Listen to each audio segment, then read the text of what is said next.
Good morning dear student, कैसे हैं आप सभी लोग। आशा करता हूँ आप सभी लोग ठीक होंगे। एक बार पुनः आप लोगों का स्वागत है अपनी YouTube channel evergreen coaching classes में।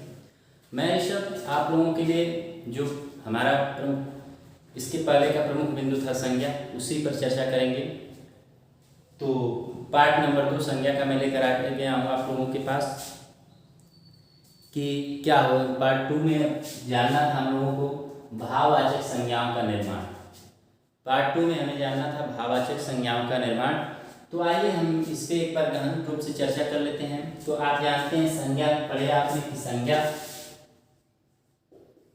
आपने इसके पहले पढ़ा संज्ञा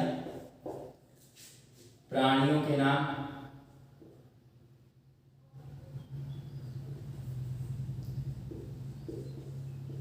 जीवधारियों के नाम, जगहों के नाम,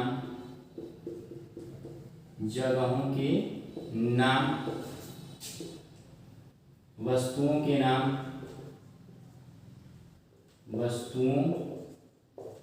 नाम और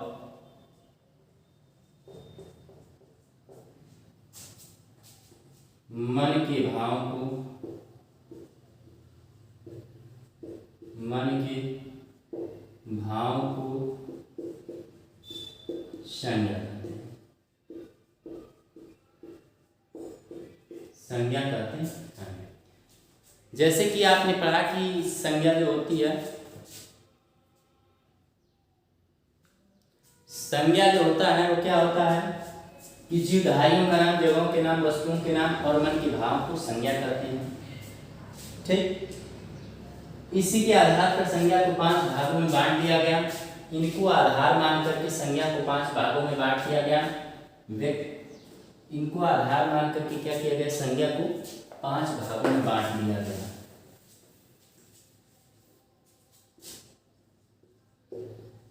संज्ञा को कितने भागों में बांट दिया गया?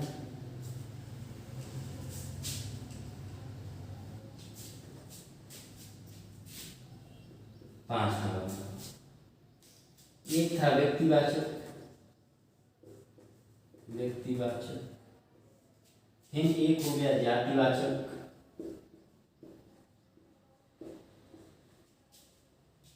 एक हो गया समूहवाचक, एक हो गया पदार्थवाचक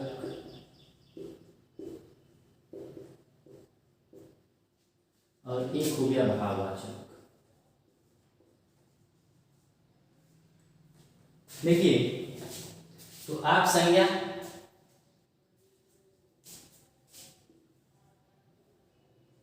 सभी प्रकार के नाम एवं मन के कुछ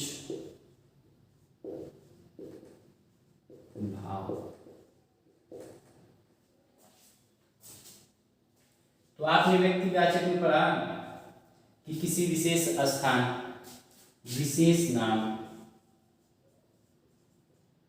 विशेष प्रकार के नाम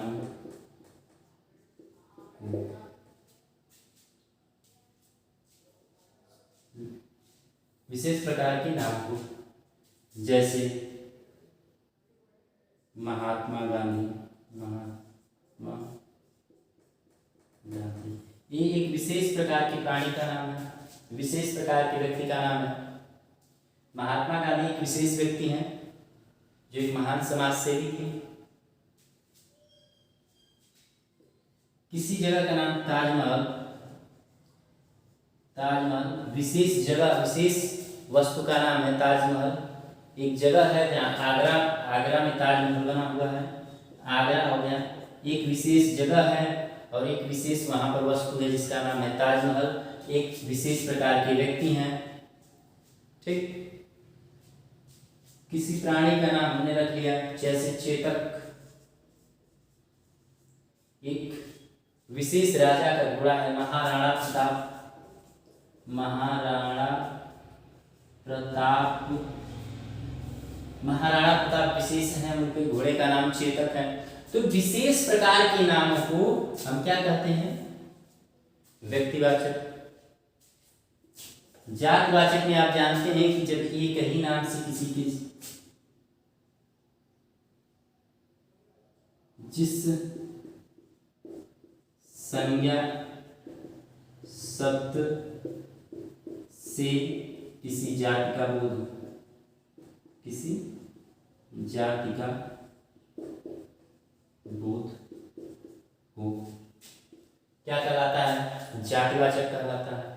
जानते ही हैं, जैसे गाय, कुत्ता, आदमी, चिकित्सक,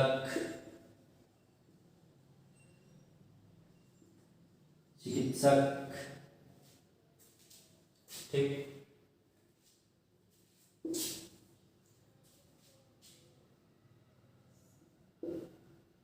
समूह के बारे में जब पता चलता है, किसी समूह का वर्णन, जैसे फौज, दल, भीड़,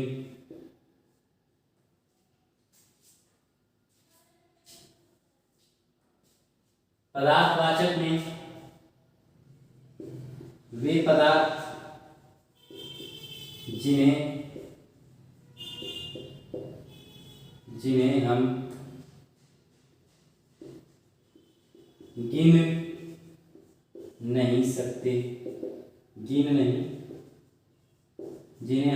सकते, जैसे सोना, चांदी, मिट्टी, जल, दूध, इन्हें हम जोड़ सकते हैं, लेकिन क्या कर सकते हैं? काउंट नहीं कर सकते। इसमें हो गया आपका बुढ़ापा,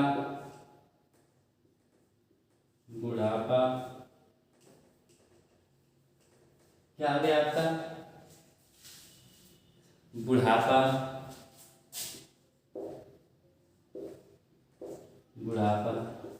जवानी, बचपन, सुंदरता,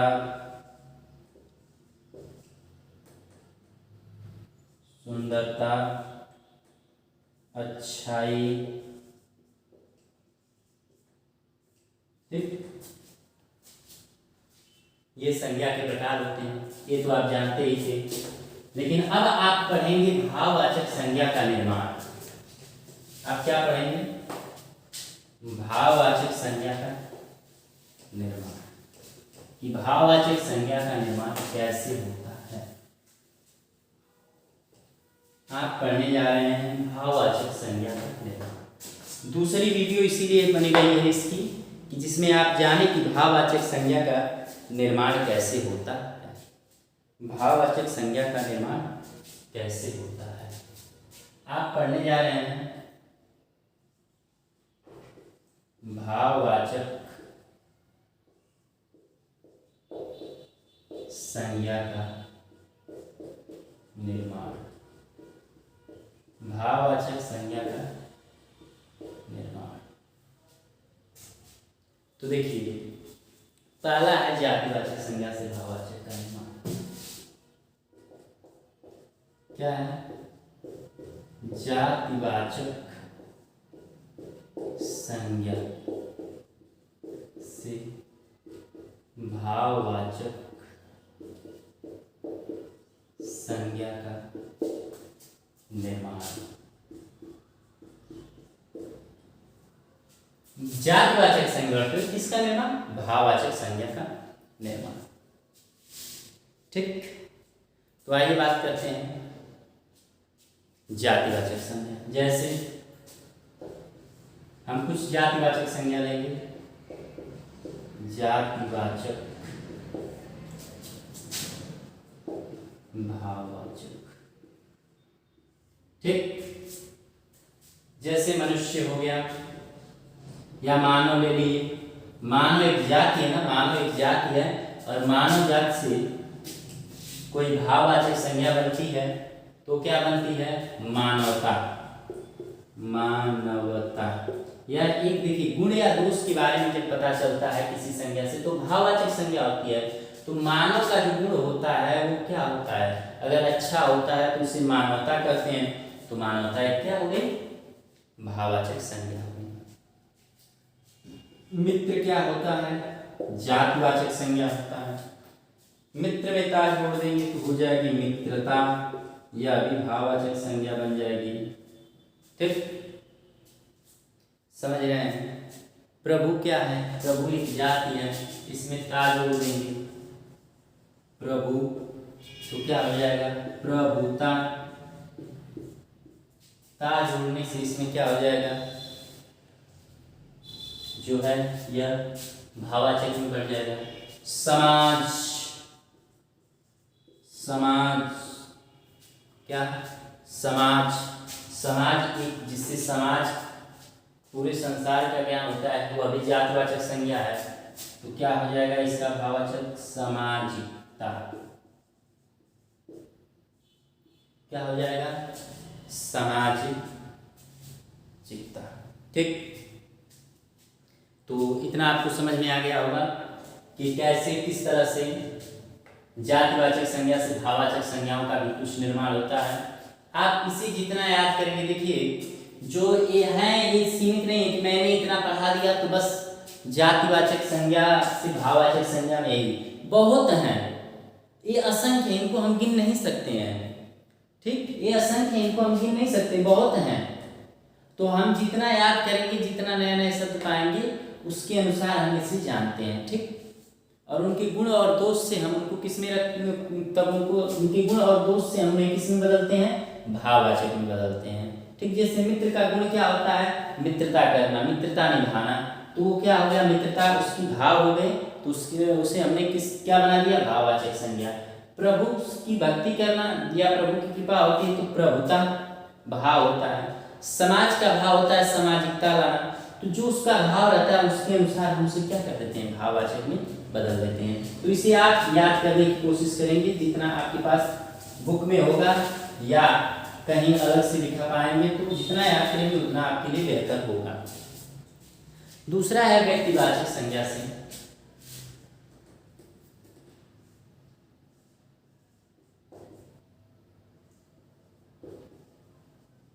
व्यक्तिवाचक संज्ञा से भाववाचक संज्ञा का निर्माण करना। भाववाचक संज्ञा का निर्माण करना। देखिए, व्यक्तिवाचक संज्ञा से भाववाचक संज्ञा का निर्माण कैसे होता है? तो जो किसी व्यक्ति होता है, कोई व्यक्ति का नाम होता है या किसी प्राणी का नाम होता है, और वह क्या करता है कि उसके जो भाव होते हैं, उसके क्या होते हैं? जो भाव होते हैं, उसी भाव को हम उसमें रख करके उसे क्या बना देते हैं? भाववाचक। जैसे व्यक्ति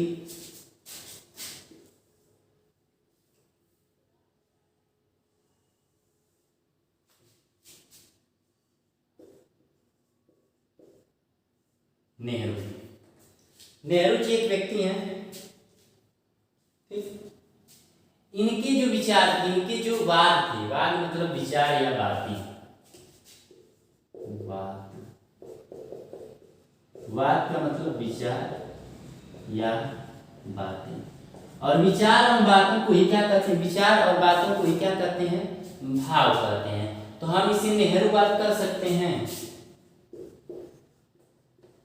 नेहरूवाद कर सकते हैं, कर सकते हैं ना। वाद का मतलब होता है विचार या बातें, और विचार और बातें ही क्या होती हैं? भाव होते हैं। तो नेहरू जी की जो वाद विचार थे तो नेहरूवाद हो गया। इसी प्रकार गांधी जी से गांधीवाद, गांधी जी से क्या हो गया? गांधीवाद हो गया, गांधीवाद हो गया। मनु से मनुवाद हो गया, मनु से क्या हो गया? मनुवाद हो गया। तो ये लोगों के नाम है, और इनसे इन्हीं लोगों के जो विचार होते हैं, शब्द होते, बातें होती, वही भाव होता है। और वही किस में बदल गया, भाववाचक में। देखिए इधर मैं लिख देता हूं व्यक्तिवाचक, व्यक्तिवाचक और इधर भाववाचक, इधर हो जाएगा भाववाचक। ठीक, तो आप इसको समझ गए, ठीक है। इससे इसके बाद तीसरे का हम निर्माण करेंगे। देखिए अब तीसरे के बारे में हम पढ़ेंगे, सर्वनाम से भाववाचक संज्ञा का निर्माण। देखिए एक तरफ सर्वनाम हो जाएगा और दूसरी तरफ भाववाचक संज्ञा हो जाएगी।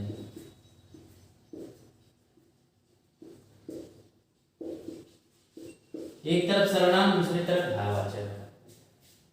जैसे मान लेते हैं पराया, ले लेते हैं हम पराया।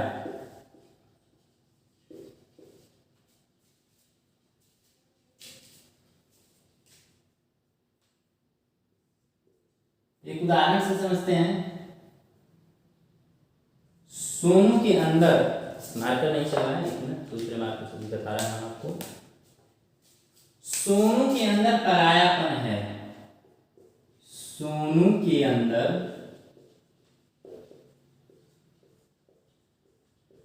परायापन है। सोनू के अंदर क्या है, परायापन, या उसके मन का भाव ही है ना। सोनू को यह लग रहा है कि मैं उनका क्या हूं, पराया हूं। उसके अंदर यह भाव आ रहा है ना कि मैं उनका पराया हूं। ठीक, मैं उनका क्या हूं, पराया हूं। तो पराया होता है सर्वनाम, तो क्या हो जाएगा, परायापन,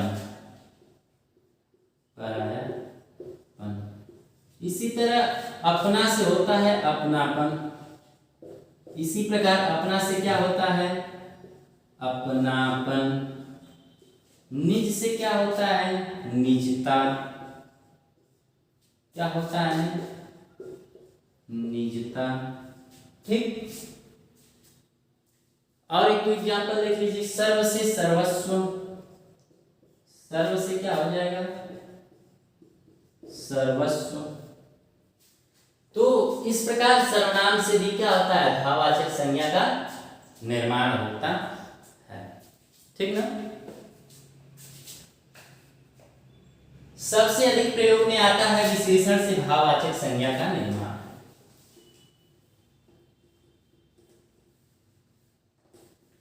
आइए देखते हैं इसके बारे में।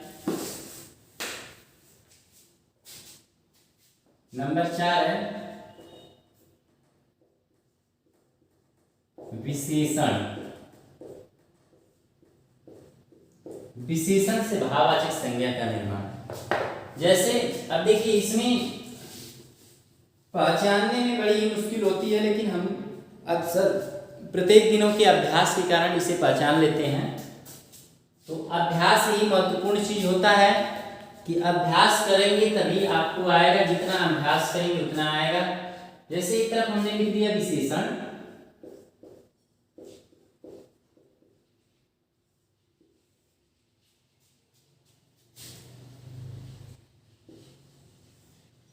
और दूसरे तरफ हमने लिख दिया भाववाचक संज्ञा।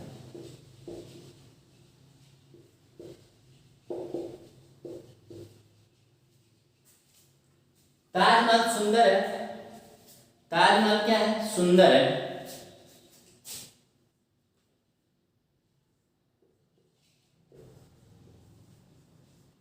ताजमहल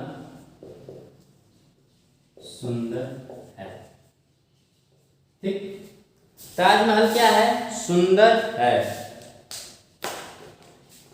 यहां तो आपने देखा कि सुंदर है, तो सुंदर क्या होगा, विशेषण होगा ना। विशेषण। उसकी सुंदरता, उसकी सुंदरता अकल्पनीय, उसकी सुंदरता अकल्पनीय है। क्या है, अकल्पनीय है। हम कह सकते हैं उसकी सुंदरता अकल्पनीय है। लेकिन देखिए सुंदर से सुंदरता बना, उसके सुंदर को देख करके हमारे मन में यह विचार आना कि वो उसकी सुंदरता कैसी है, वह सुंदर है और उसकी सुंदरता कितनी अच्छी है। तो जब हमें विशेषण को देख करके किसी उसकी भाव के बारे में आता है, उसके विचार आते हैं, तो क्या हो जाता है, भाववाचक संज्ञा। जैसे सुंदर से सुंदरता, सुंदर से क्या हो जाएगा, सुंदरता।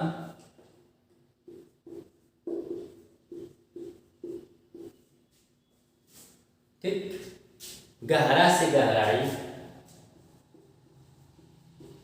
गहरा से गहराई, अच्छा से अच्छाई,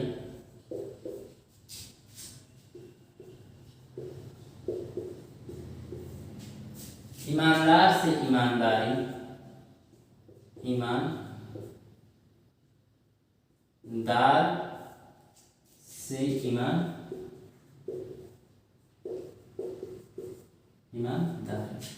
इस प्रकार विशेषण से भाववाचक संज्ञाओं का क्या होता है, निर्माण होता है। बहुत से विशेषण है, उदार से उदारता, उदार से क्या होगा, उदारता।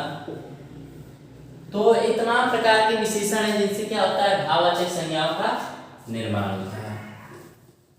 अब देख लेते हैं क्रिया से,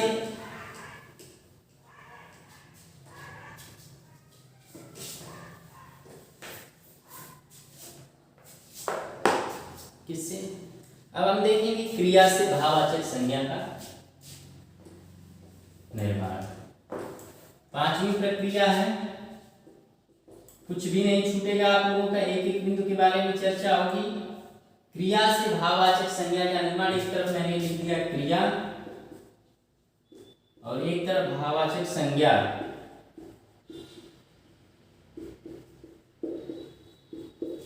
भाववाचक संज्ञा, जैसे पढ़ना से पढ़ाई, पढ़ना, पढ़ना क्या है, एक क्रिया है।